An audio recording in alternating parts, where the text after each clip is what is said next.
Okay, so welcome to this presentation about the new Westchester County Park in Tarrytown.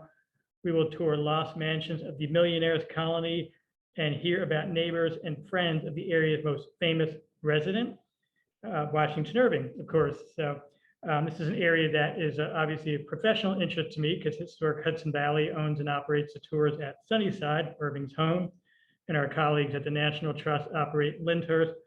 And it's also practically within walking distance of where I grew up. So this is a place that I've spent a lot of time going back to my youth. So I'm very familiar with it from a professional perspective and from a personal perspective. I've done a lot of research over the years, and I'm still digging up new pieces of information over the time. And some of you might have information tonight that I don't have. So feel free to drop some of those nuggets into the comments if you think I've missed something. So this Westchester County Park joins together Sunnyside, Lyndhurst, and also a portion of the old Croton Aqueduct. So these are three National Historic Landmarks, and preservation of this cultural landscape offers exciting opportunities for historical and landscape interpretation. And in this image here, we can see the area in green makes up this Westchester County Park, with Lyndhurst to the north or to the left on the image. And the area outlined in red is the property of Sunnyside that you can go and visit. Historic Hudson Valley also owns a piece of land that is not part of the Sunnyside interpretation as well, that did make up one of these original estate properties.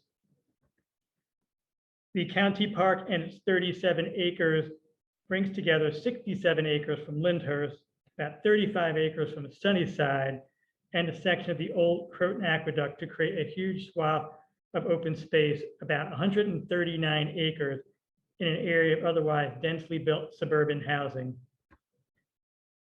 The oldest or the most famous of these two properties are, of course, Lyndhurst and Sunnyside, and they are among some of the older properties in this area as well. Lyndhurst was built in 1838 by a friend of Washington Irving named William Paulding, and it was enlarged in 1864. The original architect, Alexander Jackson Davis, did the original work and the enlargement work for the new owner, George Merritt, in the 1860s. Subsequently, Lyndhurst was owned by the Gould family from about 1880 to 1961. And Gould bequeathed the estate to the National Trust for Historic Preservation, which sold off land surrounding the core estate to fund the preservation of Lyndhurst. Sunnyside is the 1835 retreat of Washington Irving, America's first internationally renowned author. Irving, with the assistance of George Harvey, expanded an 18th century farmhouse to reflect his extensive travels throughout Europe during the time that he wrote his most celebrated tales. Sunnyside remained in the Irving family until 1945, when it was purchased by John D. Rockefeller Jr., and soon thereafter was open to the public. To the east and the west, the county parkland is bordered by the Croton Aqueduct and the Hudson River Railroad. If you can see my mouse, this is the Croton Aqueduct here again on the eastern border of the property, cutting across Broadway, just around where Lyndhurst has its northern boundary, and then pretty much going parallel to the eastern boundary of the county park. And of course, along the Hudson River, the western boundary of the county park, we see the Hudson River Railroad.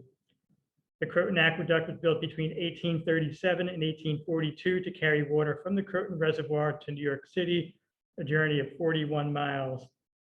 The Hudson River Railroad was laid here in 1849 to carry commuters between this new suburban community and the bustling metropolis of New York City. Lyndhurst and Sunnyside were among the most notable mansions that overlooked the Hudson River. Booklets such as the Panorama of the Hudson showed many of these homes as seen from the side of passenger steamships. And here we have an image from the early 1900s. I'm going to say probably like 1910 or so. I believe this one, Helen Gould's residence, of course, is Lyndhurst. And two of these mansions, partially obscured by trees, are in what is now the Westchester County Park property. And just off the image, to the right is where Sunnyside would be located. The land of the county park was historically comprised of two estates featuring three mansions. So there's going to be a little bit of confusion here, but I'll try to keep the names up on the screen and show some maps throughout the show to keep us on track of which house and which property we're talking about. The oldest of the houses was Willowbrook, which was built about 1815. And then there is another estate that was known as Wolford's Dell, begun about 1850 and included 2 different mansions. And the property was later renamed Verrazell in the early 1900s. These were 2 stone houses that were built following the opening of the Hudson River Railroad. So here in this image of some old postcards and photographs, we see Wolford's Dell in the upper left. It is kind of locally known as the Grinnell House, or if you're a resident of the Tarrytown, Irvington area, you might hear references to the Grinnell property, which is north of Sunnyside, and that is this house in the upper left. And then in the upper right is a house that was known as the Colonnades, which was also one of those 2 houses built about 1850, although it did not look like this when it was built. It actually looked a lot more like the Grinnell house, the Wolford's Dell mansion. And then at the bottom, we see the Willowbrook house, again, the oldest one of these 3, and one that was a large number of times throughout the 19th century. The county park includes all or part of these 3 estates, and a portion of the Wolford's Dell estate, again, is part of historic Hudson Valley. So overlaying with this map, probably from the 1910, 1915 era, we have outlined in red, again, for your reference, the county park property, again, west of the Croton Aqueduct and east of the Hudson River Railroad, and south of Lyndhurst and north of Sunnyside Lane. And then we have an aerial photograph showing the actual landscape and topography with the county park in green here.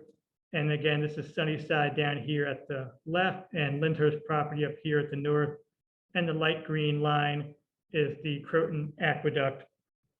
So that's our geographical frame of reference for this property. The oldest estate among the new county park estates is Willowbrook. It was a wood frame building with a mansard roof and dormer windows, and it was enlarged several times throughout the 19th century. And it stood at the corner of West Sunnyside Lane and the Croton Aqueduct. So a small piece of property, about 9 acres or so. Originally, it did include some land to the east of the aqueduct, but pretty much all of the buildings and references that we'll see in here tonight were located west of the old Croton Aqueduct.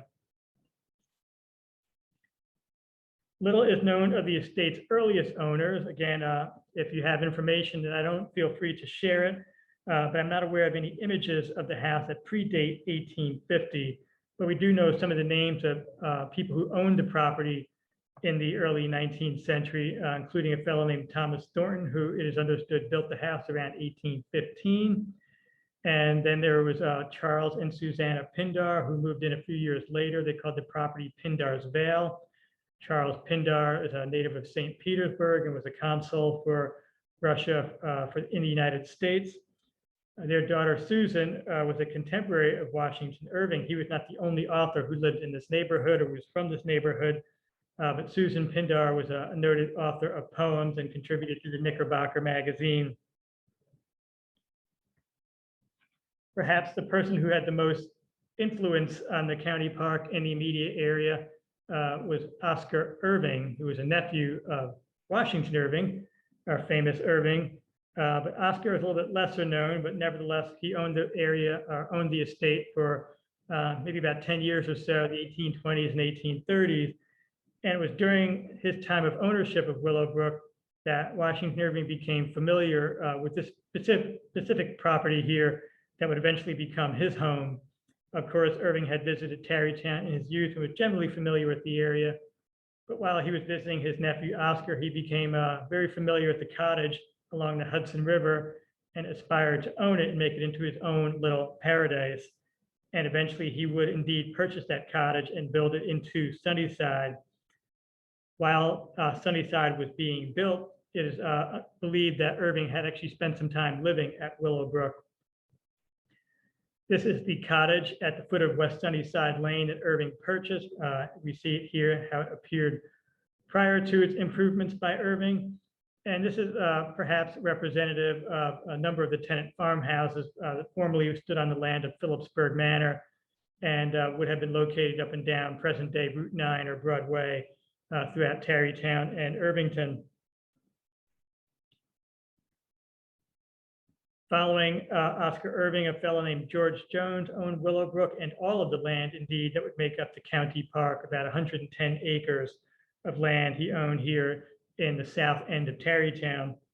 And it was during the time that George Jones owned this property that we saw, or that he and Willowbrook witnessed, the construction of two of the greatest engineering marvels along the Hudson River, the construction of the Croton Aqueduct, again between 1837 and 1842, and the opening in this area of the Hudson River Railroad in 1849. Shortly after that, a fellow named Ambrose Kingsland acquired Willowbrook, and he was mainly responsible for the enlargements of the house and bringing it to the way we've seen it in some of the surviving photographs. Kingsland owned Willowbrook for just a few years, but he had certainly the impact on enlarging the house and making improvements to the grounds and landscape that were highly documented in the 19th century. He's also notable for enacting legislation during that short time that he was mayor of New York City, legislation that led to the creation of Central Park. And in a very roundabout way, his own property would become a park a century and a half later.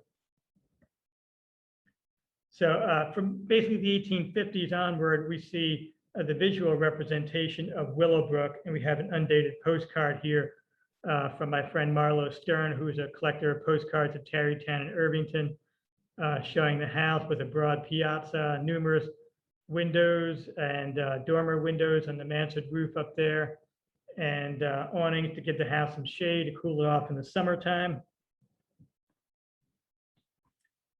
And we also have a number of images from the Lockwood collection in the Irvington Public Library, which is a great resource and was a reference to me during a lot of my research into this property and many others. Again, this property was very much documented during the time that Edward Jaffrey, prominent New York textile and clothing merchant, owned the property. Jaffrey was a close friend of Washington Irving during the short few years that they lived near each other. But Willowbrook was often written about in history books and newspapers of the time. And here with this image, I'll quote Edward Jaffrey in his own words. The configuration of the grounds east of the mansion and relatively to the Hudson River is to afford, from the summer house and from the points where the elevation begins to slope downward, the grandest of views over the wide Tappan Zee to the northwest, up toward the highlands on the north, and down toward the Palisades on the south. The grounds were laid out by an English landscape gardener, and in the month of June especially, when nature is dressed in bloom and verdure, they present, in connection with river and sky, a scene of surpassing beauty. Those words with these images just kind of really make us wish we could go back in time and see that property. It sounded like a really beautiful and awesome place. So in these images from the 1880s, we actually see a house that's already much older than some of the recently built commuter mansions, if you will, such as those that were built at Wolford's Dell in the 1850s. Willowbrook was an ancient home in comparison, and it already had a fully mature landscape, as we see in these images. There were a number of outbuildings surrounding the mansion, and its grounds and natural habitat were a subject of much admiration. There was lots written about the different trees and plantings that could be found on the property, as well as descriptions of the birds and other wildlife that featured notably here in this area.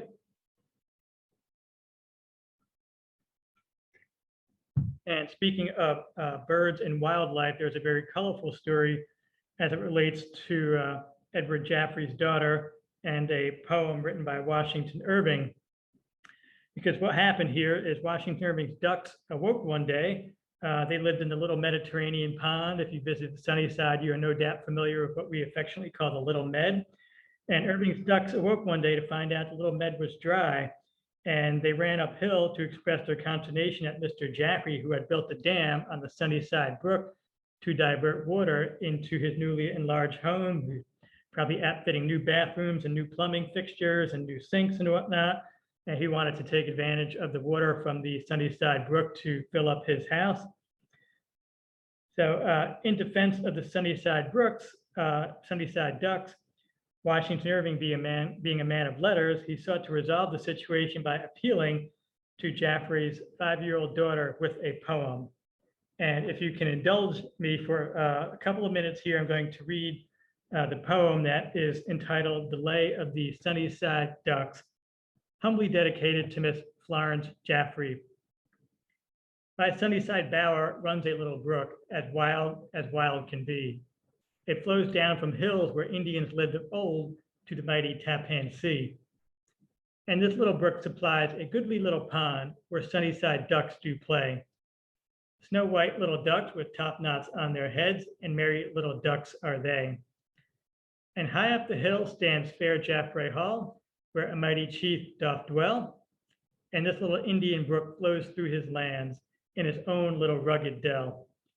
And the Laird of Jaffray Hall arose in his might, and he said to his wife one day, "This little Indian brook is an idle little brook, and no longer shall have its way. No longer shall it run down to Sunnyside Pond, nor over to the Tappan Sea. I'll stop it with a dam and pump it uphill with a ram and make it work for a living," said he. "It shall run in pipes about our garden and lawn, making jets and fountains clear. It shall run upstairs and downstairs of Jaffray Hall and into your bathroom, my dear." Then the Sunnyside ducks, they quacked with fear, and dolefully they did cry, "Oh, Laird of Jaffray, spare our little brook, or we shall be left high and dry." But soon it appeared that this brave little brook defied the Laird of Jaffray's skill, for though he dammed the little brook and rammed the little brook still ran downhill. Then the Sunnyside ducks again plucked up heart and got over their quandary, and the little brook still runs on down to the Sunnyside Pond and the mighty Tappan Sea. I think this is a delightful little poem, and it's an interesting little insight to two neighbors who had perhaps a bit of conflict there, and they resolved it through some kind words and an engaging little poem. And Jaffray made accommodations to allow the water to continue on flowing down to our little med. And Washington Irving's top knot ducks were happy once again with their watery home being filled back up. I think that was an interesting little story, and I hope you enjoyed that too.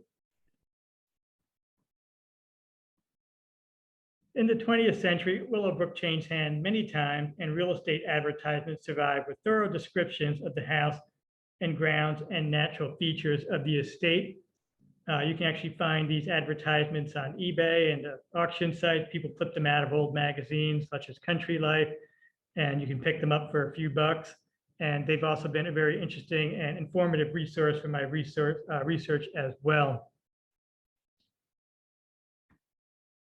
There were a number of different owners of Willowbrook throughout the early 20th century, and one particular notable owner was a fellow named Isaac Seligman, whose wife donated his collection of Irving books and letters to the New York Public Library, his collection of Irvingiana. The description on the right that we see was from the recollections of a fellow named George P. Rowell, an advertising agent. I think that when he was putting the property up for sale, he kind of wrote a little bit of a recollection of his life and experiences, but also perhaps an advertisement of the property, because his book includes about 4 or 5 pages of description of the house, including mention of a 250 feet long worth of 10-foot piazza encircling the house, enclosed in glass walls, so that in the wintertime, the owner of the house could make walks back and forth without having to tread outside in the deep snow that would have surrounded the house in the winter. And no doubt in the summertime, they were able to open up those glass doors and glass walls and get some good breezes in there. So it sounded like it was a really spectacular house based on these thorough descriptions that have survived. And also during this time, the late 19th century and early 20th century, a few other homes popped up in the area, which we won't explore in detail tonight, but I will make a brief reference here to Shadowbrook, which was built about 1896 on what had been the eastern and undeveloped half of the Willowbrook property. And Shadowbrook is no doubt familiar to many of you who live in the area. It's a home to Monica Getz. She and her husband, the jazz musician Stan Getz, moved in here in 1966. And Monica Getz has been a wonderful neighbor of ours for many years and has kept this property in great shape. You'll see it uphill as you drive down the hill towards Sunnyside. In 1920, or give or take a few years, maybe a couple years before that, a house that was at the time called Z-View appeared east of the Croton Aqueduct and east of our county park property. And it was later be renamed Belvedere, which is no doubt how many of you would be familiar to it. But in the lower left here, we see the appearance of the Z-View mansion. And this is more or less the area where the Croton Aqueduct goes through the property, and our county park land is pretty much all this area over here on the right center part of the image. Belvedere is still privately owned. The Bronfman family renamed it Belvedere when they acquired it in the 1960s, I believe it was, and the Unification Church has had this property since 1972. It's been open for private events and weddings the last few years. It's not an easy property to get onto, but I was very fortunate that a friend of mine arranged for a private tour last summer, so I was finally able, after many years of spying it over the fence and from the aqueduct, to finally get on the property. And while we were walking around there, I just took notice of this manhole cover in the greenhouse building of the Irving Ironworks in New York City. I don't believe there's any relation whatsoever to our Washington Irving, but I just thought that it was very funny that no matter where you go in Tarrytown, you can't help but see some kind of reference to Irving or an Irving.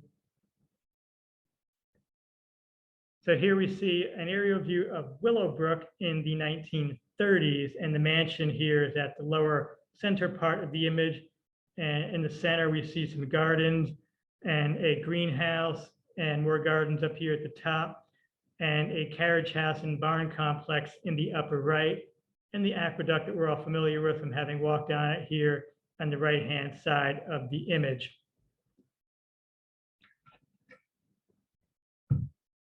By the 1960s, just a few decades after that image, this area was pretty much entirely abandoned and the buildings had fallen into ruin. And I haven't quite figured out the exact ending to the story of Willowbrook, but it seems to have vanished around 1970 or so. I'm not aware of a fire or if it just collapsed or it was torn down.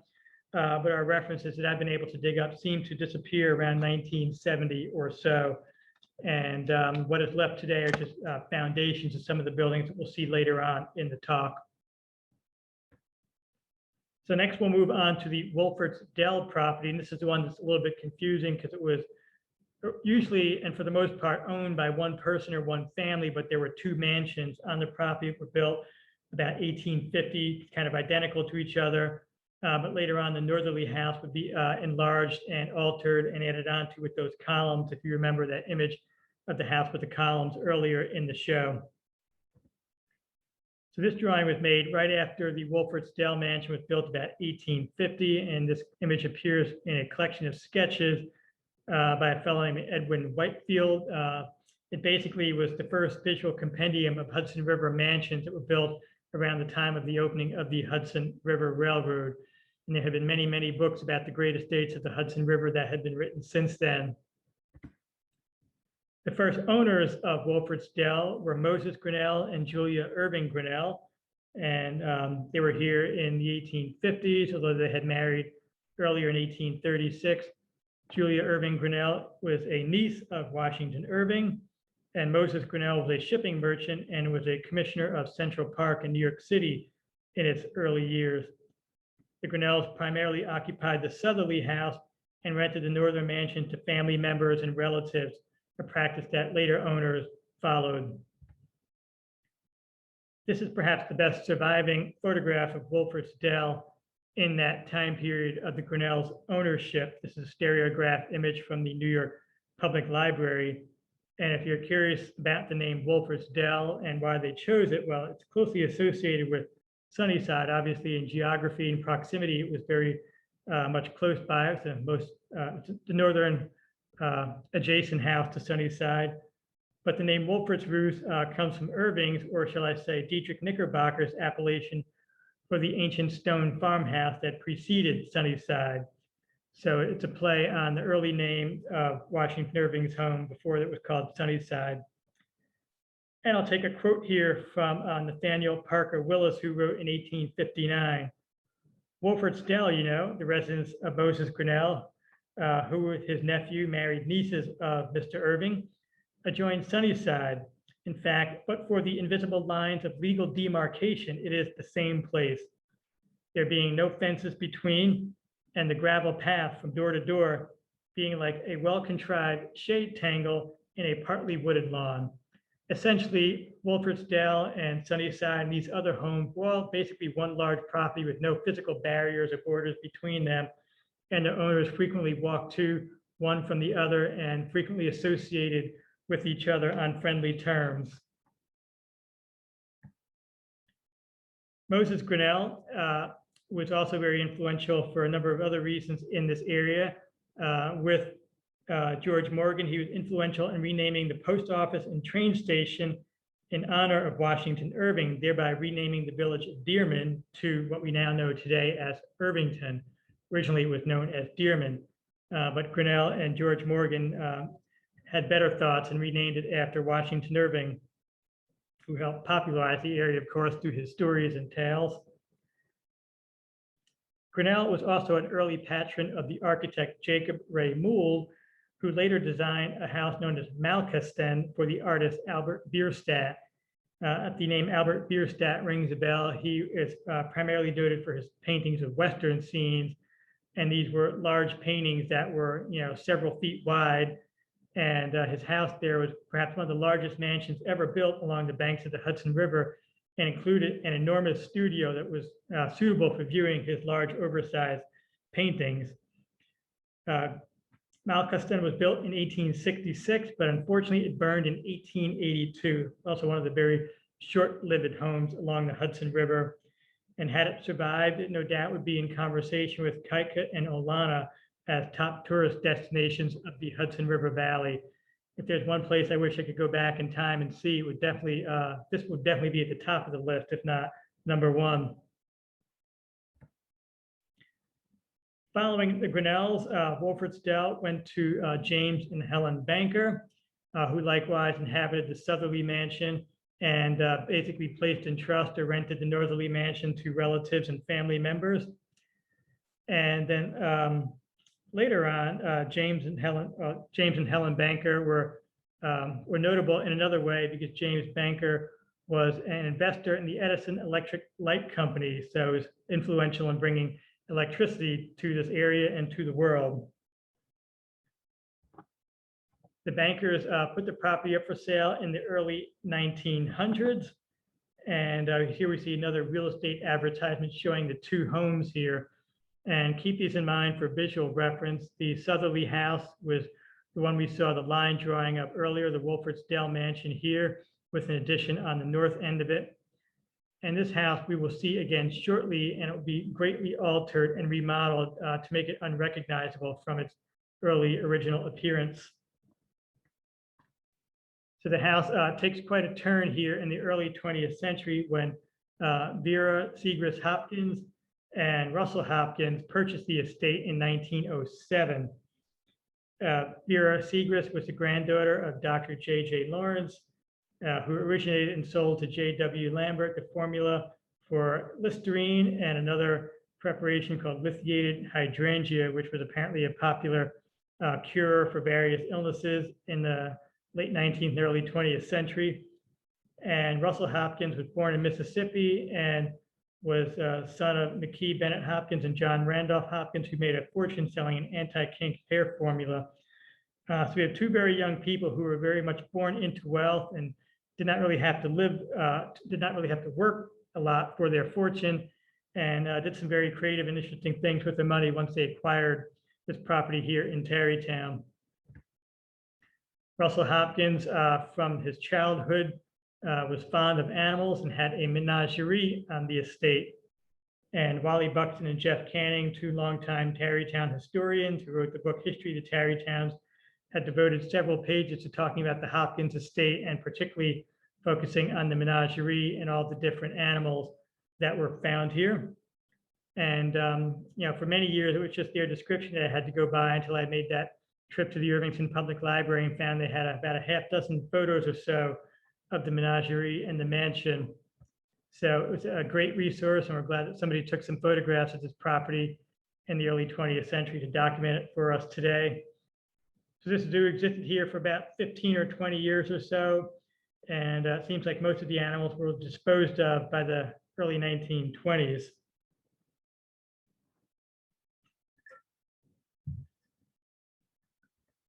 The Hopkinses also significantly altered the appearance of the two mansions. And this again is one of the images of the two houses on the Wolford dell property. This was the northerly house that was going to be converted into what would later be known as the colonnades. So here's our before, and here is our after, if you can believe that. Russell Hopkins was born in Mississippi and grew up in Atlanta, and had perhaps wanted to recreate some Southern plantation mansion architecture here in the Hudson River Valley. And what he'd actually done, he had purchased from a company called the Colonial Column Manufacturing Company about 40 or so wooden columns. Basically, they were just telephone poles that were gussied up a little bit to look a little bit fancy enough to stick underneath a large portico of a mansion. And basically had kind of in a very cheap and gaudy way, perhaps, tried to imitate perhaps the more solidly built homes of his childhood, which would have had columns made out of brick or concrete, some of which have survived today. In fact, some of those plantation homes that have burned down was actually their columns that have survived. But that would not be the case here, as these were rather cheaply made wooden columns. Perhaps, again, we think they're basically just were the same company that would have been making telephone poles at that time. But nevertheless, it was painted nice and looked pretty from afar. And the colonnade was actually pretty frequently documented by photographers in the 20th century. And actually, there are a number of images in the Library of Congress that show the house as it appeared after the Hopkinses enlarged it. And also some aerial photographs that appear in another collection that can be found online. And if you have walked through the county park property today, I'll show some references later, but you would have entered, if you can see my mouse pointer, from the Lyndhurst portion in the upper left over here, and the trail will continue on up toward the center of the screen toward the Croton Aqueduct.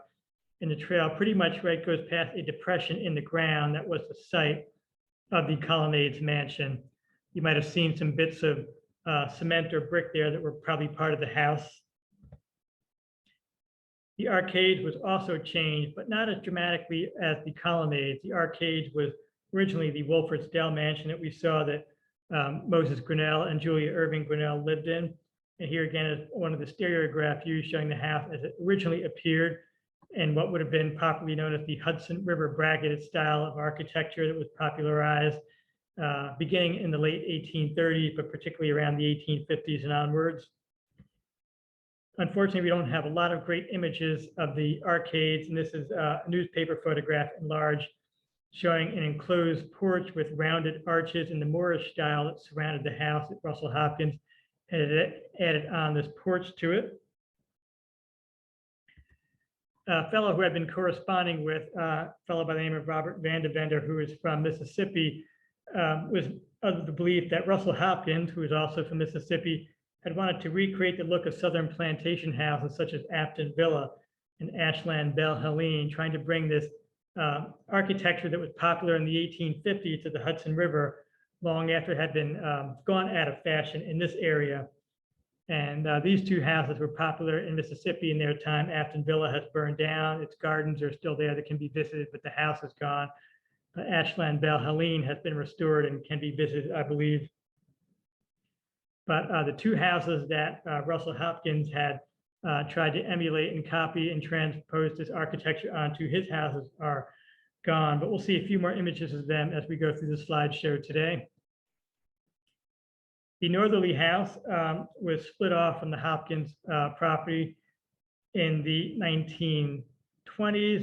Russell Hopkins and Vera Hopkins both died at a very young age, and their children owned the property throughout into the 1940s. And they kept the southern mansion. They couldn't really even sell it, even though they wanted to, and they had no interest in living here. But they were able to successfully sell off the northern mansion, the Colonnades, which took the name Terry Lane in the 1920s. A fellow by the name of William Spratt had purchased the property. And during the very first day that he and his family were visiting the property to inspect it in 1929, a tragedy happened right outside their front door. A police officer from the village of Irvington was tragically murdered, and the assailant took William Spratt's chauffeur captive and went on a wild ride through Westchester County. The chauffeur was later released unharmed, and the murderer was captured a few days later in Pennsylvania. And Officer Dugan is memorialized with a plaque on the bridge that crosses the train tracks in Irvington as you're heading down from Main Street over into Matheson Park. William Spratt only owned the property for less than a decade, and Anna Gould at the time in the 1930s and 40s was acquiring land in the area to add on to her property, perhaps to protect it from development or from making sure that she would have some property nearby. She would be able to rent out to people of her choosing. In fact, she purchased the Terry Lane mansion in around 1943 or so, I believe, and sold it, or actually rented it out to a fellow named Raymond Schindler, who was a famous detective who she hired to be her bodyguard. So Raymond Schindler and his wife Janice actually lived in the colonnades, aka Terry Lane, up until his passing in 1959. After he passed away, his wife Janice Schindler continued to live in Tarrytown, elsewhere in the village. But after he passed away, the house was more or less vacant throughout the 1960s. The vacant Wolford's Dell mansion was not inhabited by the Hopkins children. They lived elsewhere, and they stopped paying taxes on the property. And the town of Greenburgh acquired the Hopkins portion of the land in the 1940s, and the abandoned mansion burned in 1963. And just a few years later, the property was eyed for development by a proposal for housing called Tarrytown Hills. There was a plan for an apartment building complex to be built in exactly the land that makes up the county park property now. And this was a plan that was drawn up as a survey of the property for the Tarrytown Hills. And it shows the Colonnades mansion here at the north and the Willowbrook mansion here at the south.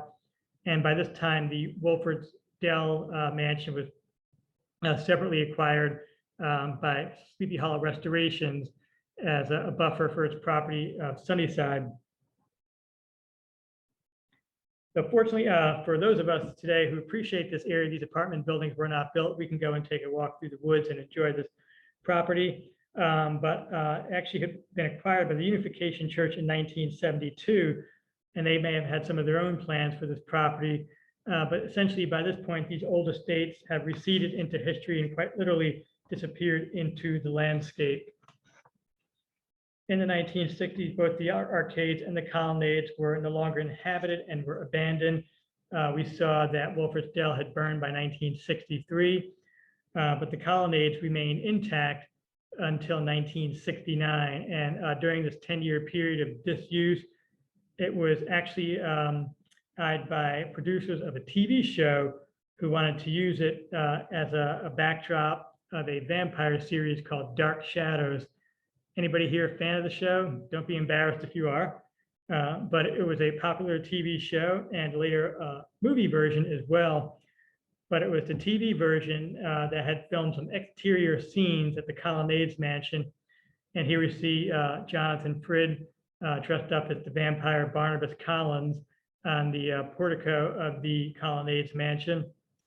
Already a bit in disrepair, and the telephone pole columns are looking to be in rough shape, and the portico thrown up there, perhaps maybe not as solidly built in the early 1900s by Russell Hopkins as it might have been, by others who perhaps built better architecture nearby, already falling into disrepair and decay.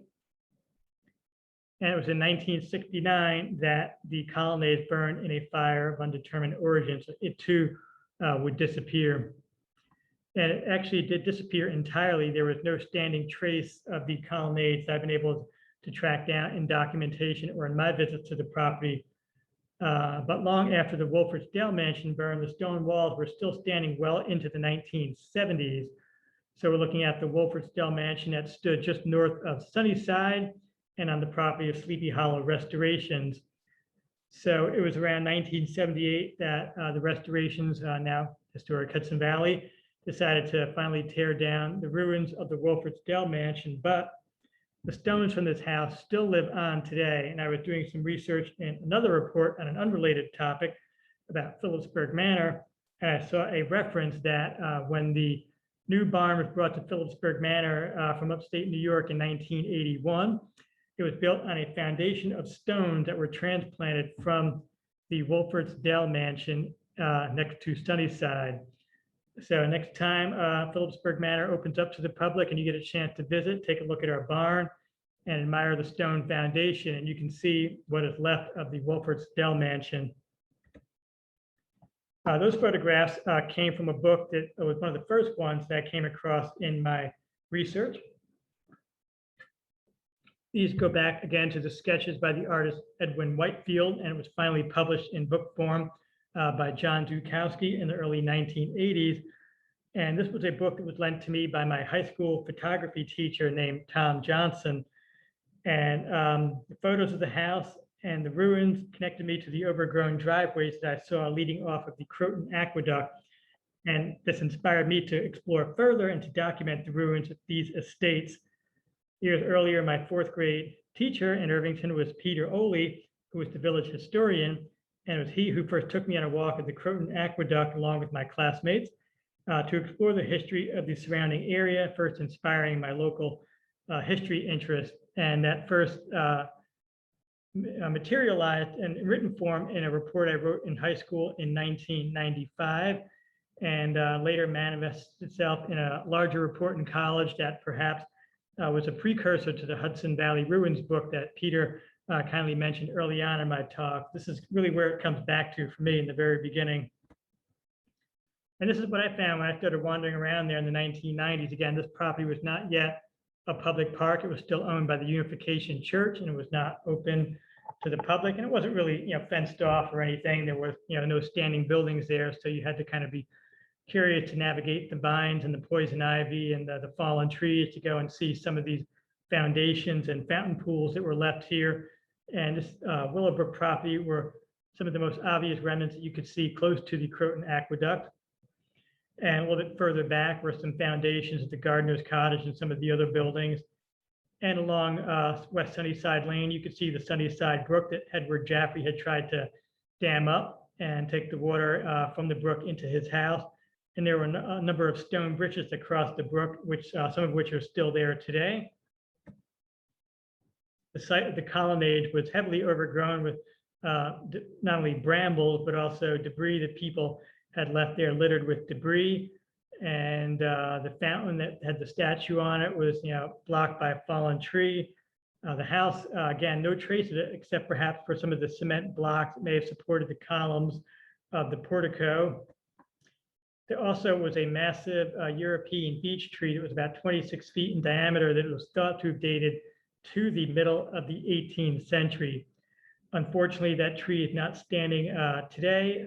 Before restoration efforts to the landscape were undertaken, there were a number of severe storms in the early 2010s that really did a lot of damage to the area. And this area, the county park in particular, saw a lot of trees get knocked down, including this old European beech tree. So it's not there, but there are references to it in other older reports and documentation. So if you read about it, don't go taking a hike down there expecting to see it, because it is gone, unfortunately. It actually appeared in this photograph in a New York Times article that came out in 1999. I think the headline is cut off on my screen there. But around the time of the late 1990s, the Unification Church was looking to sell off the property that is now the county park. And again, there was considerations that they might sell it to developers who would pick up that old Tarrytown Hills plan, but maybe instead of apartment complexes, they might build some mansions there or some dense cluster of housing. But of course, the folks who are the stewards of National Trust for Historic Preservation at Lyndhurst and here at Historic Hudson Valley Susan Panditch and Waddell Stillman led the charge to make sure this property could be preserved. And they worked in partnership with Westchester County to acquire the property. Westchester County actually became the actual landowner, and Sunnyside, Historic Hudson Valley, and Lyndhurst National Trust would partner together to develop a plan to preserve and interpret the property. And that plan was finally realized just within the past few years when some grant money was finally available. We were able to raise some money and match some grants, and maybe Peter can chime in a little bit more to that near the end or at any point. But basically, we had to finally raise some money there, and in conjunction with some other projects that were happening nearby, really got the ball rolling, in particular the construction of the new Cuomo Bridge, and importantly, the walking path that went across it. That was really a catalyst for connecting a lot of publicly accessible spaces here in Tarrytown and the nearby area. So work was undertaken, overseen by Historic Hudson Valley in partnership with Lyndhurst and Westchester County. And that work would have taken these heavily overgrown trails. On the image on the left here, that actually was a roadway when I first started going to the property in the 1990s. But in the 2010s, I basically had given up on trying to walk around there because it was just so overgrown. You couldn't even get in there anymore. So we had to bring in some heavy equipment to clear some of the trails and remove some of the trees that had fallen and some dead trees that may have been posing threat to those who might come walking through.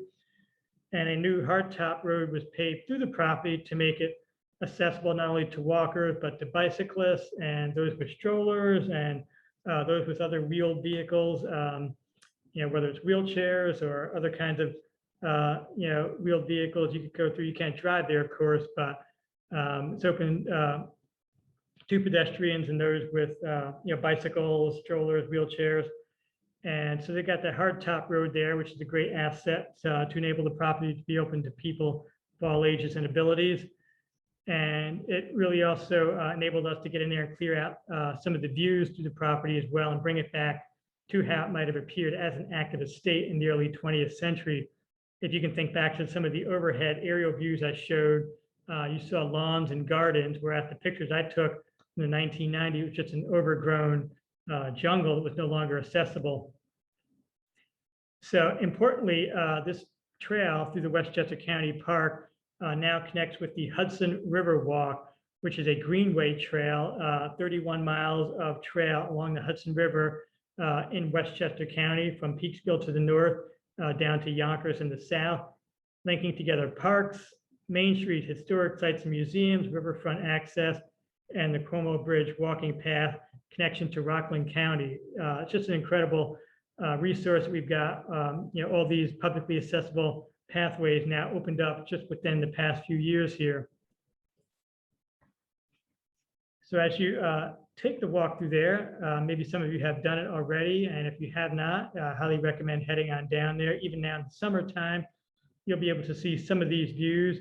And on the top, there is a site of the Colonnades Mansion, again, more or less a depression in the ground with some cement block, perhaps where the columns once stood. And the fountain there is on the south side of where the house was.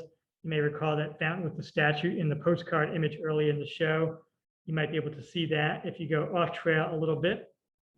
Some of the other ruins, the foundation ruins of some of the carriage houses and gardener's cottage have been fenced off for safety, but they have not been destroyed or altered. So I'm glad to see that they're all still in place there and can be interpreted and perhaps utilized or preserved in the future. And also the landscape has been rehabilitated and brought back. Again, these invasive vines have been cleared away, dead trees have been removed from the property, and those who dare venture off trail a little bit will be rewarded with some of the natural ornamental vegetation that may have been original to these estates there, now having a chance to come back and thrive again. And here in the Willowbrook property in particular, we see not only a fountain foundation, but also a garden pergola, which was visible in one of the aerial photographs that's still standing there. It's a little bit of a miracle to me. Even though the house is gone, I love seeing all these little relics of the gardens and some of the other outbuildings still standing on the property today. So in his writings, Washington Irving described, again, as I mentioned kind of earlier, going back to how these properties were all kind of connected and basically one large open park. And Irving described walking, quote unquote, circuits throughout his property to visit friends and neighbors. With the opening of the county waterfront park, we can all walk that same circuit and visit with the ghosts of these lost mansions and the ghost of Irving and his friends. Though these houses are long gone and the landscapes are no longer so neatly maintained, I keep hoping that I can catch a glimpse through the trees of a mansard roof or a column portico. And perhaps as you walk through these properties today, you might be able to envision the same. Thank you for listening to me here tonight. And I appreciate your support for Historic Hudson Valley and for our neighbors, Lyndhurst, the National Trust for Historic Preservation, and the Old Croton Aqueduct, and the Riverway, the Riverwalk Trail, and of course the walking path on the Cuomo Bridge, and all the other great historical societies and libraries in town. This is just a little bit of a slice of information throughout these properties. And again, you might have some bits of information out there that I don't, so I'm going to stick around. I'll answer some of your questions. And if you've got info that I've missed, I'll be glad to hear your take on these properties as well. So thank you all very much for joining us tonight.